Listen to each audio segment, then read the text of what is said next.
Hello and welcome to the Finland National Raceway on the outskirts of Helsinki, where we have the first ever running of the Finnish Grand Prix. Of course, qualifying today on the Saturday is just finished, and it's Kimi Antonelli on pole on this brand new circuit built just for this race on the outskirts of Finland.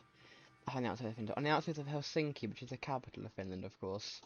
Yeah, first time anyone's ever come to Finland. There have been a lot of drivers from here, a few world champions, but never a race. And now it's finally happened.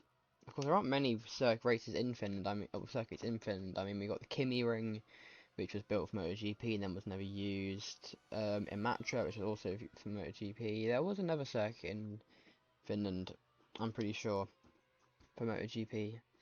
Another road circuit, or street, whatever you want to call it. And then, yeah, there's also, what's it called? Britannia Ring? No, that's Hungary. I can't remember exactly off the top of my head what it's called, but Botnia. I mean Botnia. I'm not too sure. But yeah, qualifying's done, and Anthony's on pole. So nothing really happened in this session. We can go straight for going through the grid. It's Drogovic at the back. It's the usual suspects: Drogovic, Ocon, and Vesti. Actually, not all four of the usual suspects. Some, I mean, you already would have seen it, but if you weren't paying attention, then you would have seen who is in third on the grid. Yeah, Drogovic, Ocon, Vesti, then Porsche down in 20th. Of course, he didn't race last weekend in Rantat because he was in Sao Paulo for the wet race. And it's Sainz who finished 5th last week. Bortoleto and shocking Audi. They do quite well normally. Then it's Lawson, Paul Aaron, who is a wild card this weekend for Lotus. Of course, the Estonian driver. Finland is the closest race to him.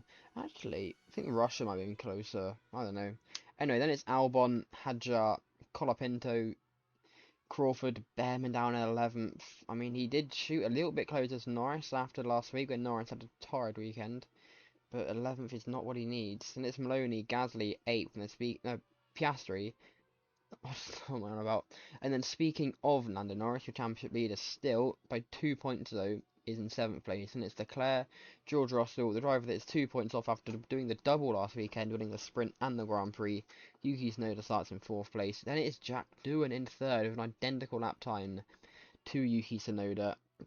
I mean, we saw Ocon in France outshine expectations of Haas, and now it's Jack Doohan's turn to do that. So his car has a little bit of pace, and of course last week we saw Haas having suspension failures in the front left. That has now been sorted, so hopefully that doesn't happen again. But yeah, anyway, then it's Verstappen in 2nd, he's 3rd in the championship, then it's Kimi Antonelli, your pole sitter. So let's go and watch a lap on board. Here is, if you just want to see a quick track map, here it is.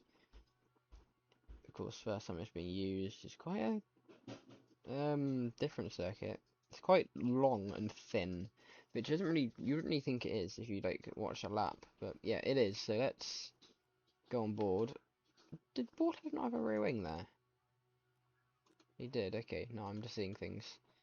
So let's go find where Kimi Antonelli sets that. But it's normally the first lap they set, and that is the case this time.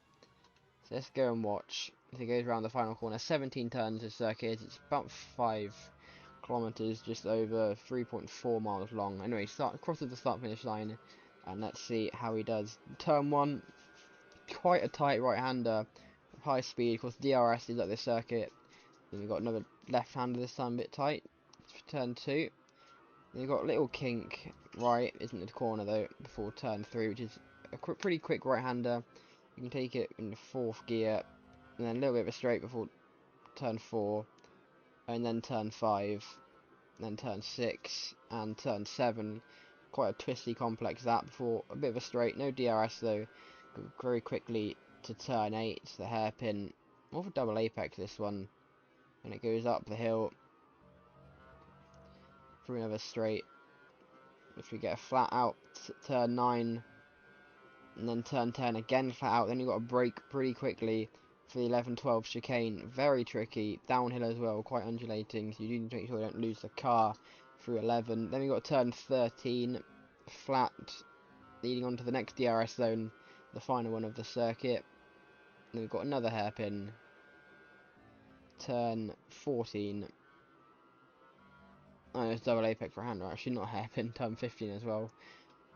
Then we've got a little kink to the left, not a corner, before the final chicane, turn 16 and 17, down a little slope. and then back up again. 16 and 17. Nice and steady. Open the DRS, and that is a lap of the Finland International Circuit. Yeah, hosting a Grand Prix for the first time. Of course, Finland is not in Central European zone, it's Eastern European, I think. I don't know exactly what it's called. But, it does mean that timings are a little bit off for a normal European race. It's the same in Russia. But, and Turkey, actually. But, yeah, tomorrow, lights out will be at 1 PM UK time. And, of course, the usual 3 PM local time. So, we'll see you for that one. Goodbye.